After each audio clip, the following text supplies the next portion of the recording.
another amazing night.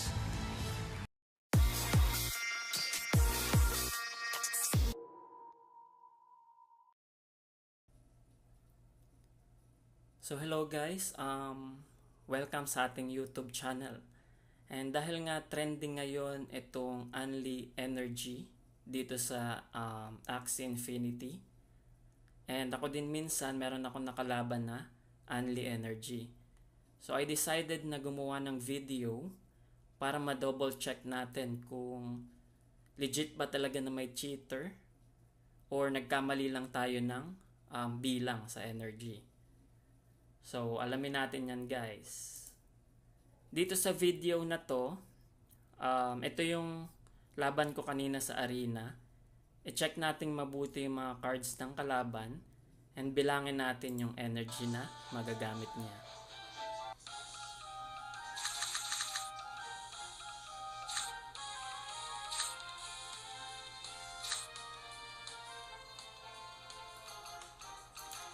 So, bali ito yung plant card niya.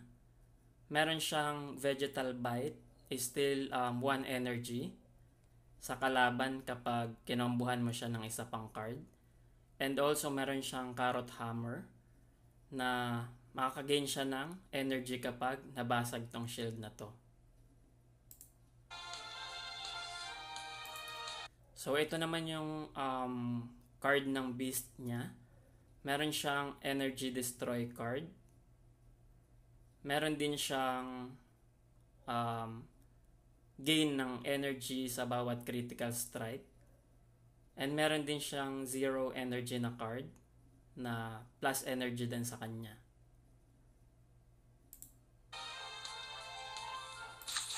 Sa bird niya naman, kung mapapansin natin lahat yan is ginagamitan ng 1 energy. Basically speaking, isang card lang sa beast niya yung merong 0 na energy.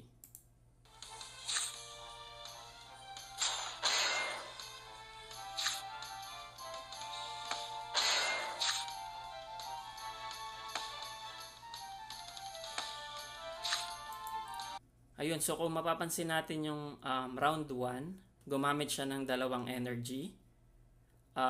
Isang energy destroy dun sa beast niya and isang vegetal bite.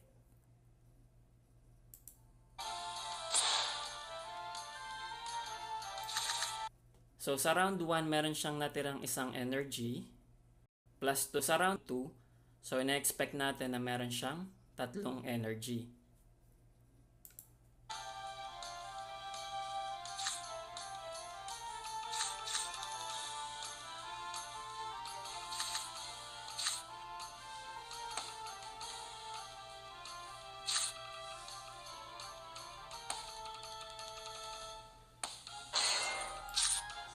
So ayun, gumamit siya ng 2 cards sa round 2, October Threat and Carrot Hammer. And kung mapapansin nyo, nag-trigger yung Carrot Hammer. So nadagdagan siya ng energy. Expect natin na energy niya sa round 2, since 2 yung ginamit niya, is isa plus 1 dahil nag-trigger yung Carrot Hammer.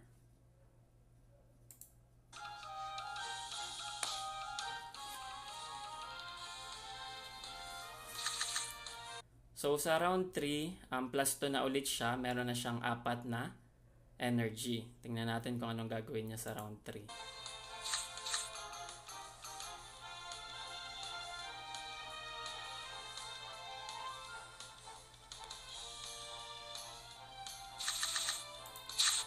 Ayun, so sa round 3 ginamit niya yung 4 na energy na natitira sa kanya. Lahat ng card niya na yan sa bird is merong 1 energy. So expect natin na wala na siyang energy sa round 3.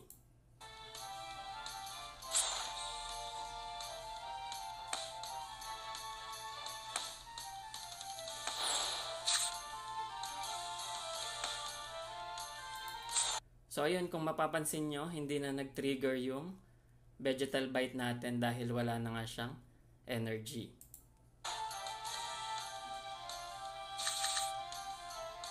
So sa round meron ulit siyang dalawang energy.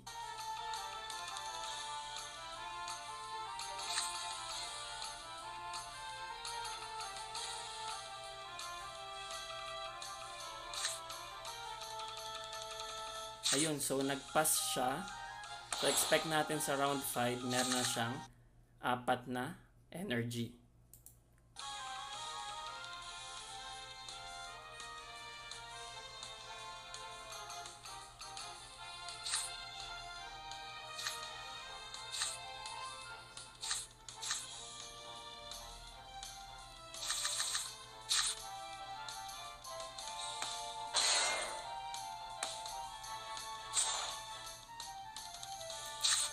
So ayun, gumamit siya ng 4 na energy sa round 5. Yung dalawa dito, ito yung makakagain siya ng energy sa bawat critical na magagawa ng team niya sa round na to. So check natin mabuti kung ilan yung magigain niya. So nag-miss yung unang tira niya. So meaning wala siyang nagain na energy. So ayun, so tumama yung second na tira niya, which is critical. Nakagain siya ngayon ng dalawang energy since dalawang ivory stab yung ginamit niya. So expect natin sa round 5 meron siyang 2 energy. So pagdating sa round 6 plus 2, meron na ulit siyang 4 na energy.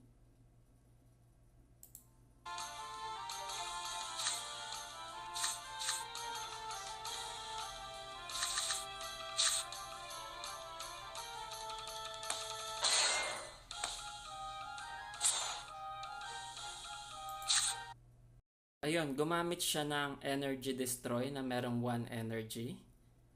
So, bali magiging 3 yung energy niya. Pero, gumamit siya ng dalawang 0 energy na kung saan madadagdagan ng dalawa yung energy niya. So, basically, magiging 5 yung energy niya dyan sa round 6. So, sa round 7, dahil nga 5 yung energy niya kanina plus 2 ulit, so meron na siyang 7 na energy. Tingnan natin kung ano gagawin niya dito.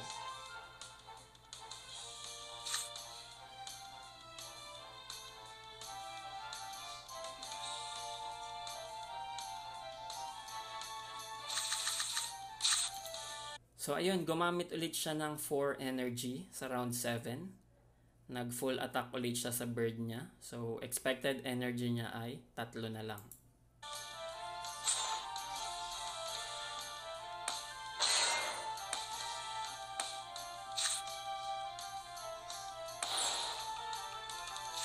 So, dahil around 8 na, nadagdagan na naman siya ng dalawa. So, meron siyang 5 energy sa round 8.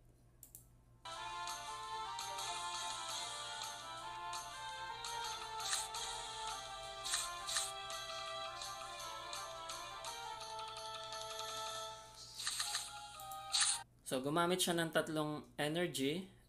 Expected natin na meron na lang siyang 2 energy natitira.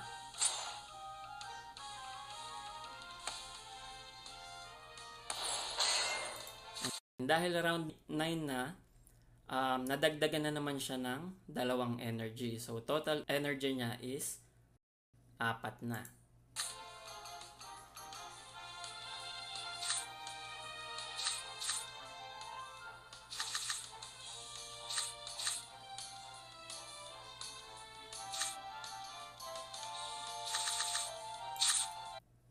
So, ayun na nga guys.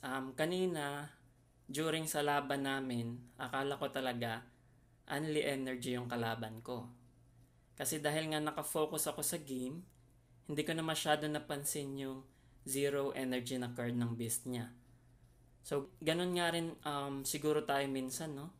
Akala natin sure na tayo at tama na ang pag-count natin ng energy.